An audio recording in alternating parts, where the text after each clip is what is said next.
Team India के world cup जीतने के बाद एक प्लेयर की काफ़ी चर्चा होती है, ईशान किशन। और उसके बाद तरह तरह के अपडेट्स आते हैं। एक अपडेट ये सामने निकल के आता है कि कप्तान सूर्य कुमार यादव ने ईशान किशन को पहले ही बता दिया था कि आप जो है भैया टीम के अंदर आने वाले हो, अपनी तैयारी जो है आप शुरू कर दो। और ये तैयारी तभी से हो गई थी जब सैयद मुश्ताक अली का फाइनल खेला गया था। इसके बाद कई लोगों ने इसको मतलब पॉजिटिव वे में लिया, कई लोगों को लगा कि यार ये कप्तान की तो कुछ सेटिंग नहीं चल रही है प्लेयर्स से। अब इसी को लेके बातें हो रही है एक ऐसे प्लेयर की जो काफ़ी लंबे समय से टीम से बाहर हैं, मोहम्मद शमी। और उनको लेके भी ऐसा कहा जा रहा है कि क्या कप्तान शुभमन गिल भी उनको इस तरीके का कोई कॉल करेंगे। तो सर क्या उम्मीद लग रही है कि जिस तरीके से हमारे 2023 का वर्ल्ड कप अभी तक हम लोग भूल नहीं पाए हैं, और अब जब वर्ल्ड कप के दिन नज़दीक आ रहे हैं और टेस्ट क्रिकेट की में जब बॉलर्स का प्रदर्शन इस तरीके का रह रहा है, क्या आपको लगता है कि शुभमन गिल की तरफ से कोई कॉल जाने वाला है मोहम्मद शमी को कि आप रेडी रहो, आप आने वाले हो? देखिए, ये जो सूर्य कुमार यादव ने खुलासा किया था, उन्होंने कहा कि ईशान किशन को उन्होंने फ़ोन किया और कहा कि छोटे वर्ल्ड कप जिताएगा। ये एक्चुअली अपने आप में बहुत बड़ी स्टोरी है। और अगर आप इसको डिकोड करेंगे तो एक बात तो बिल्कुल साफ आपको नज़र आएगी कि सिलेक्शन कमेटी हो या आपका कोच हो, वो सब कुछ कप्तान के इर्द गिर्द ही घूमते हैं, क्योंकि कप्तान को ही अंत में टीम खिलानी है मैदान पे। और कप्तान अगर कहता है कि हमें ये खिलाड़ी चाहिए तो फिर सिलेक्शन कमेटी को मजबूरन वो खिलाड़ी देना पड़ता है, क्योंकि अंत में देखिए टीम तो कप्तान को ही चलाना है। तो फिर कल के कहते हैं ना वो आरोप और प्रत्यारोप ना हो कि आपने जो खिलाड़ी दिया हम तो ये चाह नहीं रहे थे तो फिर हम हार गए इस वजह से। तो सिलेक्शन कमेटी भी अपनी गर्दन बचाती है, कोच भी अपना गर्दन बचाता है, क्योंकि अंत में कैप्टन का ही सबसे बड़ा से होता है। तो अगर सूर्य कुमार यादव ने एक बड़ा जेस्चर दिखाया और ये बहुत अच्छी बात है। और इससे पहले और भी कई एग्जांपल्स हैं जहाँ पे कप्तान ने कहा कि हमें गेंदबाज चाहिए, खिलाड़ी चाहिए, और वो दिया गया उनको। और उसके बाद टीम का रिजल्ट अच्छा रहा। तो कप्तान शायद अपनी टीम को और अपने स्क्वाड को ज़्यादा बेहतर तरीके से समझता है। और इसमें देखिए कोई रवि बुराई नहीं है अगर शुभमन गिल मोहम्मद शमी को फ़ोन करते हैं और ये कहते हैं कि यार शमी भाई तैयार रहो, 2027 वर्ल्ड कप दक्षिण अफ्रीका में, और वहाँ की पिचेस आपको सूट करेंगी, वहाँ की हार्ड लेंथ गेंदबाजी आपकी बॉलिंग स्टाइल को सूट करता है, तो आप प्रिपेयर रहो। और अगर आपका फॉर्म अच्छा रहता है तो हम लेके जाएंगे। तो ये बहुत अच्छा जेस्चर होगा। आप खिलाएं ना खिलाएं वो अलग मैटर है। जिस तरह से शमी के साथ ट्रीटमेंट हुआ, लोग उस पर क्वेश्चन कर रहे हैं, इस पर कोई क्वेश्चन नहीं हो रहा कि शमी को अंदर रखना चाहिए, बाहर रखना चाहिए। अगर आप एक क्लियर मैसेज कप्तान की तरफ से जाए या सिलेक्शन कमेटी की तरफ से जाए या इवन कोच की तरफ से जाए कि आप मेहनत करते रहो, 2027 वर्ल्ड कप है और वहाँ की पिचेस में आपकी ज़रूरत पड़ सकती है, देन वो शायद बेटर ऑप्शन होता है। आज शमी भी आधे अधूरे मन से मैं देख रहा हूँ, लखनऊ सुपर जायंट्स के लिए प्रैक्टिस भी कर रहे हैं। वो मैच वो जो करंट है वो दिख नहीं रहा है। वो करंट तभी दिखेगा जब आपके नेशनल जो कैप्टन है, वो चाहे आपके शुभमन गिल हो या सूर्य कुमार यादव हो, इनमें से कोई एक मैसेज करता है। देखिए सीनियर खिलाड़ी को क्या चाहिए आज के दिन में, पैसे की कोई कमी है नहीं। अगर आप उनको रिस्पेक्टफुली बुलाते हैं कि आप आइए और हम आपको कंसीडर कर रहे हैं। जो खबरें आ रही हैं, रवि आपने भी सुनी होगी, 20-22 खिलाड़ियों की एक लिस्ट बना रहे हैं जिनके परफॉर्मेंस को देखा जाएगा आईपीएल के दौरान, तो उनमें एक नाम शमी का होना चाहिए फॉर श्योर। अब ये कौन श्योर करेगा? ये शुभमन गिल ही इसको श्योर कर सकते हैं, जो सिलेक्शन कमेटी को ये इशारा करेंगे कि नहीं भाई शमी को आप कंसीडर करें। हम लोग बाद में आईपीएल के बाद देखेंगे कि वो किस फॉर्म में चल रहा है। जी बिल्कुल, जिस तरीके का उनका डोमेस्टिक सीजन रहा है, जिस तरीके की उन्होंने बॉलिंग की है, तो आप परफॉर्मेंस पे तो कोई सवाल नहीं है, आप परफॉर्मेंस पे सवाल नहीं उठा सकते हो। फिर कुछ बातें जो शमी की तरफ से कही गई, जो मतलब कहीं ना कहीं जो उन्होंने सवाल उठाए सेलेक्टर्स पे डायरेक्टली, उन्होंने कुछ क्वेश्चंस जो पूछे, क्या आपको लगता है कि इसको फिर इस तरीके से लिया गया होगा कि इस प्लेयर के अंदर एटीट्यूड प्रॉब्लम है? जो मैं मतलब अंदर की बातें जो फैंस भी समझना चाहते हैं कि क्रिकेट में किस तरीके से चीज़ें चलती है, ड्रेसिंग रूम किस तरीके से काम करता है सेलेक्टर्स, तो क्या ये चीज़ें हैं? या फिर एक और चीज़ निकल के आता है कि आरपी सिंह खुद स्काउट करने गए थे, उसमें उन्होंने शमी को देखा था और उस मैच में उन्होंने 50 मारी थी बैटिंग से। तो क्या आपको लगता है कि सेलेक्टर्स ध्यान दे रहे हैं, बट कहीं ना कहीं उनके ऊपर भी एक तरीके का प्रेशर है, फैंस का भी प्रेशर है कि यार मतलब शमी जो है वो वर्ल्ड कप के बाद से जो बाहर हैं वो टीम में नहीं आ पाए, कुछ मैचेस बस खेल पाए? तो आपको क्या लगता है कि कहीं ना कहीं ये जो एटीट्यूड वाली चीज़ें जो आती है, सोशल मीडिया पे ऐसी बातें भी चल रही है कि शमी का एटीट्यूड ठीक नहीं है, तो आपको ऐसा कभी लगा है? क्योंकि मिलने में तो काफ़ी हम्बल वो हमें नजर आए हैं। नहीं, एक तो ये जो शुरुआत हुई है वो फिटनेस का इशू था, उसके बाद ये कब पर्सनल एजेंडा बन गया दोनों के लिए, वो शमी और अजीत अगरकर के लिए। ये क्योंकि कम्युनिकेशन गैप था, इस वजह से ये एजेंडा इतना बड़ा बन गया। अब वहाँ पर भी कैप्टन का बहुत बड़ा रोल था। अगर आप शुभमन गिल कहते हैं या अजीत अगरकर से बात करते हैं और उनसे बोलते हैं कि नहीं हम 2027 में इनको देख रहे हैं, तो आप उनको उसी तरह से ट्रीट करें ताकि एक अच्छा बॉलर हम खो ना दें। अगर ये शुभमन गिल ने अगर प्लान बनाया होता, अब बहुत रॉ कैप्टन है, देखिए बहुत उनके बारे में अभी ओडीआई क्रिकेट में बहुत कम कप्तानी की और जितना की उनमें हम मुझे लग रहा है हार ही गए हम 2 सीरीज।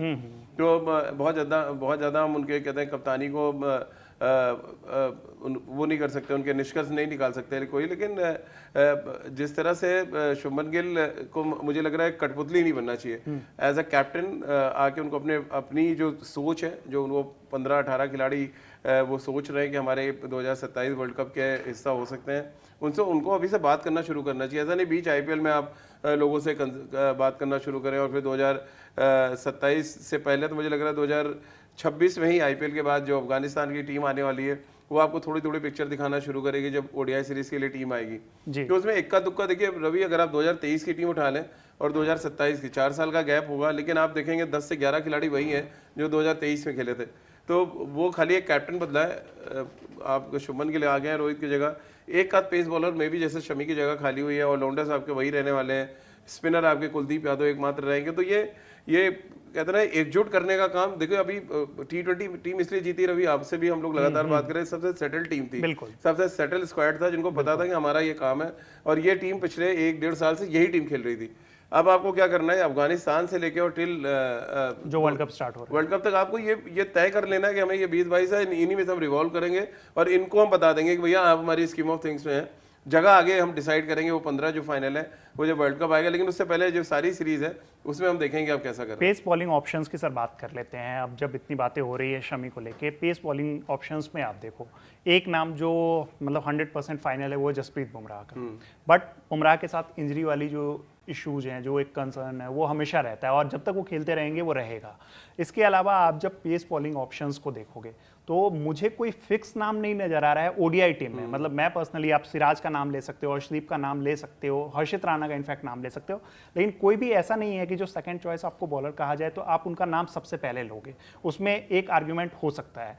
तो क्या ऐसे में आपको नहीं लगता है कि शमी जो है अभी डिजर्व करते हैं कि हाँ, जो 5 नाम आप कंसिडर कर रहे हो उसमें शमी का नाम भी होना चाहिए? क्योंकि इसके बाद मुझे बहुत ज़्यादा ऑप्शंस नजर नहीं आ रहे। आकाशदीप या मुकेश कुमार को आप उसमें डायरेक्ट कंसिडर नहीं कर सकते हो। तो क्या आपको लगता है कि शमी जो है, मतलब प्रैक्टिकली अगर हम लोग सोच रहे हैं तो हमें तो मतलब ऑप्शंस भी ज़्यादा नजर नहीं आ रहे हैं। एक ऑप्शन में युवा में नजर आ रहे हैं आकिब नवी डार, वो तो पेसर ही है ना, तो बस एक नाम हमें नजर आ रहा है, नहीं तो हमें तो बहुत ज्यादा नाम भी नहीं नजर आ रहे हैं अपनी पेस बॉलिंग में। तो आपको क्या लगता है कि शमी जो है उनको तो कंसिडर किया ही जाना चाहिए? देखिए, एक नाम मैं हमेशा कहता हूँ कि आईपीएल में अगर आपको कोई टीम रिलीज करती है और देन आप दूसरी फ्रेंचाइज में जाते हैं, इसका मतलब एक सिग्नल ये जा रहा है कि आपको जो ग्राफ है वो गिर रहा है और ग्राफ गिरने की वजह से ही आपको रिलीज किया गया है। तो आपको शमी को 2 साल पहले, जब आपको याद होगा 24 वर्ल्ड कप के बाद रिलीज किया गया, वो एसआरएच के लिए खेले, बहुत पिटाई हुई, फिर एसआरएच ने उनको रिलीज किया, अब वो लखनऊ सुपर जायंट्स पहुंचे हैं। तो ये रिलीज करना एक इंडिकेशन होता है कि आपके फॉर्म से फ्रेंचाइज खुश नहीं है, और फ्रेंचाइज अगर खुश नहीं है तो आपका फ्यूचर ठीक नहीं है।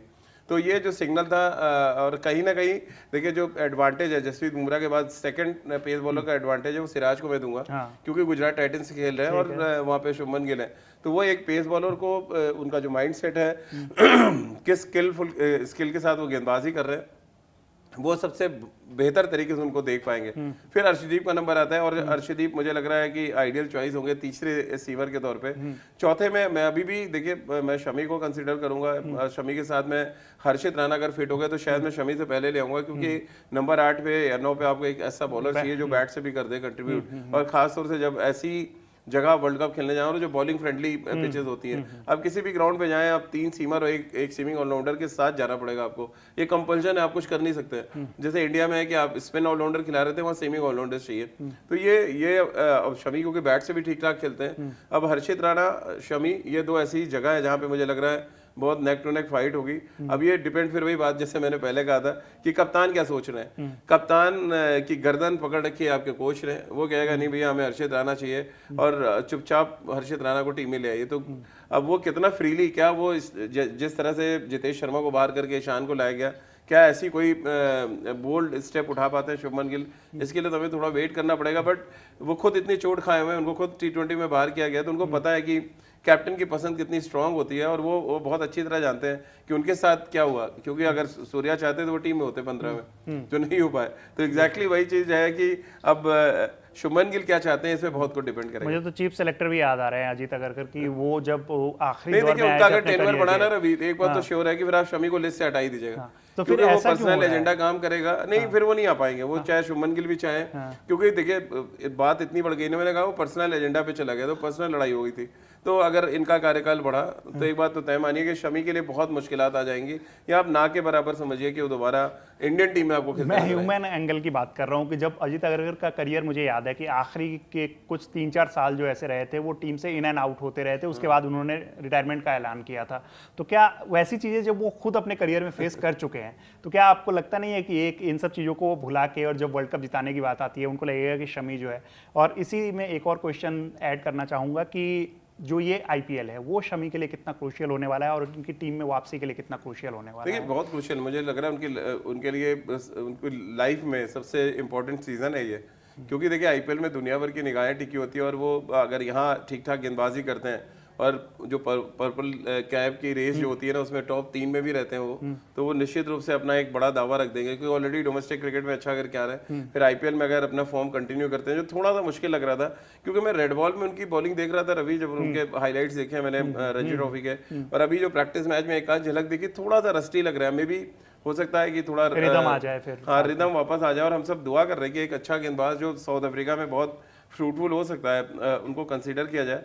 लेकिन अब वो सब कुछ डिपेंड करता है वो खुद का फॉर्म, देखिए फॉर्म अच्छा होगा तभी तो शुभमन गिल भी बोल पाएंगे, तभी वो लड़ पाएंगे, और फॉर्म ही अच्छा नहीं है तो फिर वो उन खिलाड़ियों के साथ जाएंगे जो ट्राइड एंड टेस्टेड उनके लिए हैं। मैं दूसरे कप्तानों की बात नहीं, रोहित होते तो मैं भी ट्राइड एंड टेस्टेड में बोलता है शमी के लिए, अब शुभमन के लिए उनके ट्राइड एंड टेस्टेड हर्षित राणा है, तो वो उनके साथ में भी चले जाएं। जी बिल्कुल। तो अब शमी को टीम में चुना जाता है या नहीं चुना जाता है, इसमें तो अभी समय है। आपको क्या लगता है हमें कमेंट बॉक्स में ज़रूर बताइएगा। बाकी जो भी अपडेट्स आएंगी हम आप तक लगातार पहुंचाते रहेंगे। देखते रहिए कड़क। धन्यवाद।